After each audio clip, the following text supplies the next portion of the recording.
Hello, welcome to another of my sessions on leadership and laboratory management, um, dedicated to helping you to provide safe and effective care to your patients. One of the key issues involved, of course, is always properly managing your employees. And so I'd like to talk a little bit about one of the principles that I see as being very important in that regard. I've entitled this talk, Juggling and Leadership in the Laboratory. This came out of the experience I recently had of watching my nephew, who is a noted cardiologist actually at present. This past summer during a family reunion, juggling, one of his high school talents, was put on display. And progressively, he added one ball after another, after another, after another, until 3, 4, 5, 6, or more balls were all amazingly circulating through his hands, which deftly managed the way that they moved. And he talked and entertained us with stories as he kept these balls moving through the air. This was of great amazement to his nephews and myself and others who were involved. But as I thought about this, I realized that there was a very simple, fundamental principle involved in this technique. And that was handle one thing at a time. Focus on that next ball that needs to be getting into the air in the proper trajectory before you worry about catching the next ball after that. This principle at work in the hands and eyes of the juggler is, of course, not easy to apply, or else everyone would be out there juggling and having fun. But having said that, of course, the consequences of a dropped ball or a missed catch, probably not very significant. Even when you add in plates or torches and so forth, it's really not such a dramatic disaster if a plate breaks or one of the torches falls to the ground, or even if it lights your pants on fire. But on the other hand, if you think about some of the other areas where people may be juggling or where specific focus may be required, then it becomes much more significant. So in the setting of landing airplanes, if I'm trying to juggle multiple airplanes landing at the same time, darting back and forth between communicating with one pilot after another to the next and so forth, well, that may be a little bit more significant, because if one of these big birds drops out of the air, then several hundred people can lose their lives. Well, I'm sure that the analogy to the laboratory is not going to elude you, that getting one assay out of whack may only impact patients trivially. On the other hand, if that cutoff value is wrong, if the calibration on the machine is wrong, and we're providing normal results where in fact they are abnormal and maybe making the patient vulnerable to arrhythmias or some other risk factor, then it becomes very, very serious. Now, in the control tower of an airport, there is a culture that has evolved. And it is extremely rigorously applied. And that may come very naturally with the mantra of land one plane at a time. No matter what else is going on, don't allow yourself to be distracted by something going on in a different runway or on a different transmission from an aircraft that's still 100 miles out. Focus instead on the plane you're landing now. This kind of discipline and focus on one item, on one task, one project, is actually quite distinct from this era that we live in, where people are seen to be multitasking, doing one task while thinking about another, or preparing for one endeavor while they're finishing up the one that they just took on before. But the safety record that we see with modern aircraft and landings should give us a message that in the laboratory, this principle of focus and handling one task, one critical function at a time, one single patient at a time, should be rigorously followed. Now, many times as leaders or managers, we're confronted with a seemingly simultaneous demands or competing priorities. Get these reports out now. Take care of that problem that just got called in. What about this outlier there? What about this mess that was left over from last night? We may feel like a juggler who's spinning plates. And sometimes we as managers can even be tempted to overstress key players on our team. So when someone is beginning to feel stressed, they may feel, I've got no time for planning. I'm just trying to keep these plates spinning. And then on along comes their manager or their leader says, I'm sure he can spin a few more. No problem. He's so competent at this phase. Well, this same thing happens with leadership in the laboratory, that we see our most productive employees. And so we're very eager to load on more. The reward seemingly of doing many things being to be given more things to do. And so how can you be discerning? How can you discipline yourself to manage these sorts of competing priorities, these multitasking sorts of things?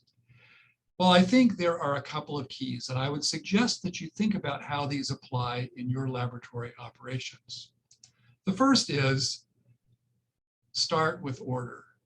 So my nephew didn't start juggling by throwing 6 balls up in the air all at once and then hoping he could somehow, as they fell, get them into a order that would look like juggling. Likewise, the air traffic controllers don't send 12 planes off on the same route at the same time, thinking that the controller at the end of the path is going to be able to manage them somehow or space them out at that point. So impose order from the beginning. Be orderly with the sorts of things that you ask people to do. Help them to identify the priority with which they should begin to operate. Now, sometimes this is seen in the second phrase here of not biting off more than you can chew. In other words, we have to know our limits and know our capacities, as well as a leader, being wise to not give people more than they can handle at a particular time. In marriage, one of my good friends had this mantra: only one of us can be crazy at a given time. In other words, he was not going to take on a new job and go to night school at the same time while his wife was trying to nurture a new baby and get her career on track.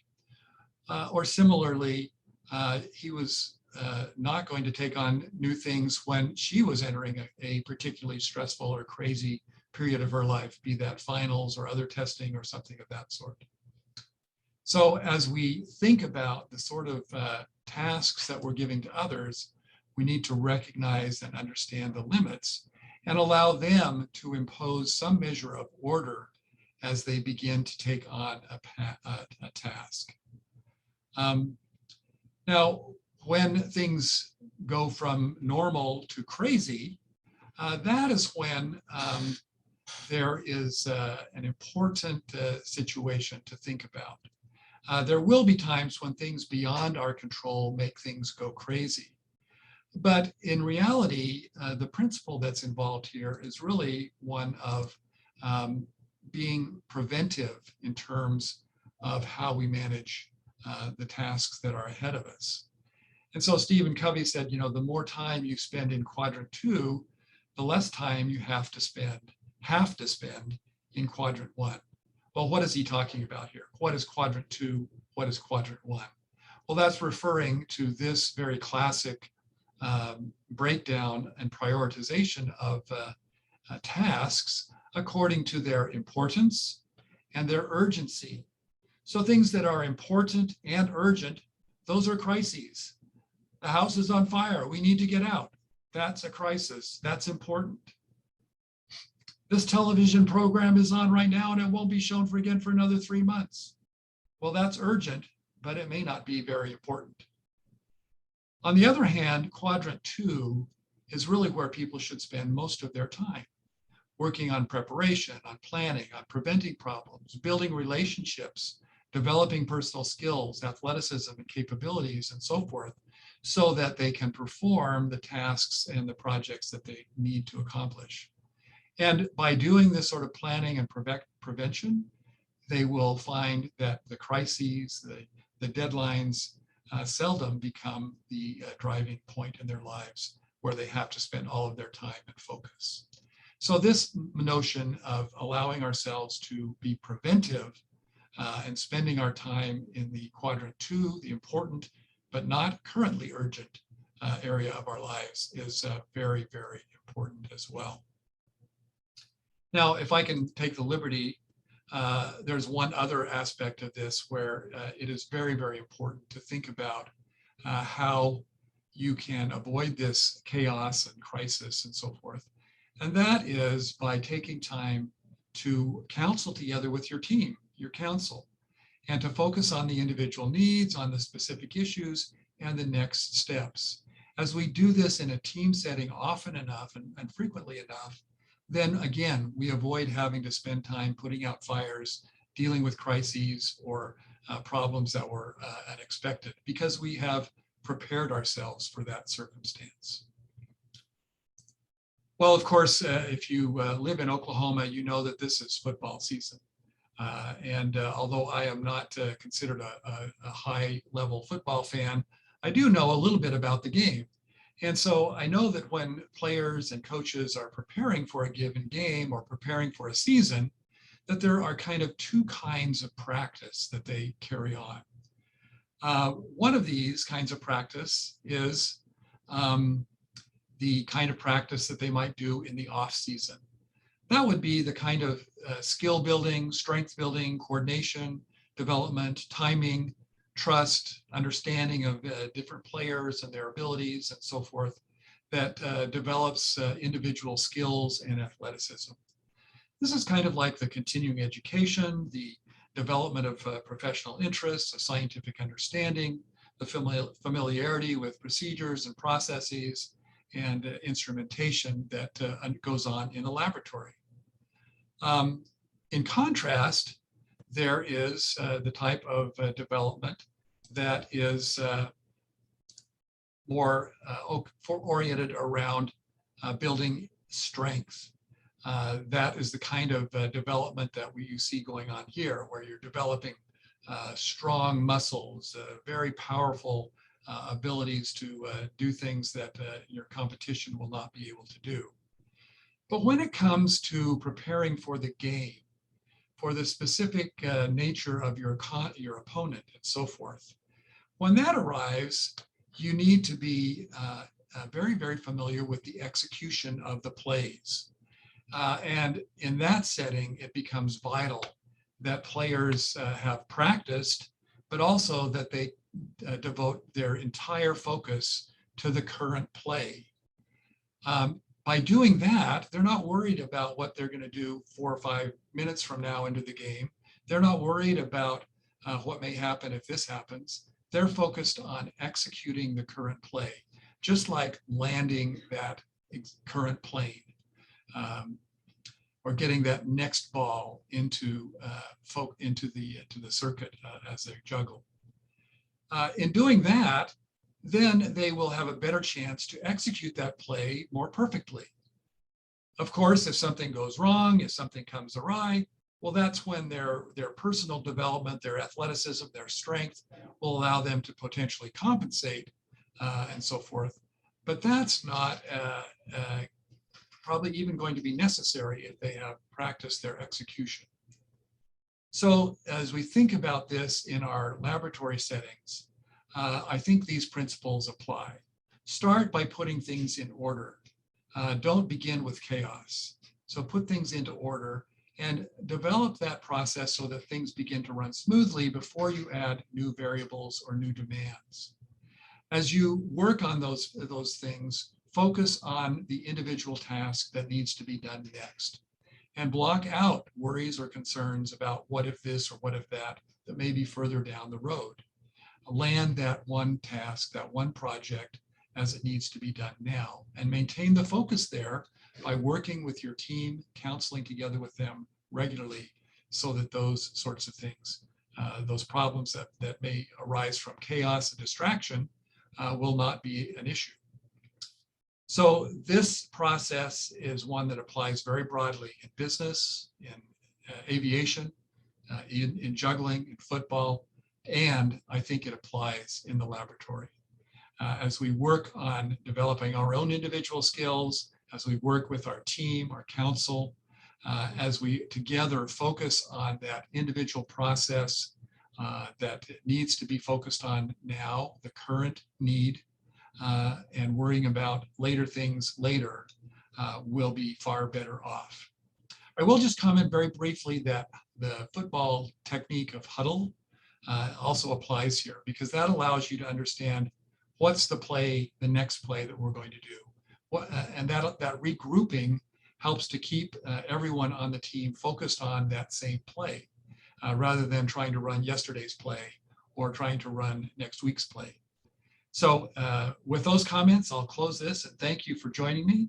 I hope that this will be useful in your application of these principles in your life, and more especially in your laboratory, to make them safer, to make sure that those planes land safely and that none of your many juggling balls drop to the floor. So until next time, thanks so much for joining me. And I do hope that you will subscribe to our channel so that you'll receive future releases.